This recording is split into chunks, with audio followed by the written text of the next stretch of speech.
Oh, what's up mga Kabots TV? May share lang akong video ngayon na setup ng isang lumang motor, yung motor na ginawang mukhang bike. Baka gusto nyong tularan o di kaya para makakuha kayo ng idea sa mga luma nyong motor, baka gusto nyong gawin o tularan.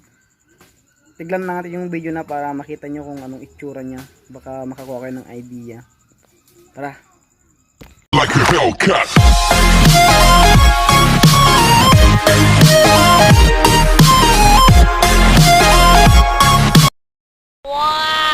Oh, ayan guys, tignan nyo para makita nyo yung setup niya para may idea kayo sa mga luma nyong motor. Baka gusto nyong gayain o di kaya gusto nyong tularan para makakuha kayo ng idea nyo dyan sa video niya. Tignan nyo yung view niya para makita nyo. Share nyo din para makita ng iba.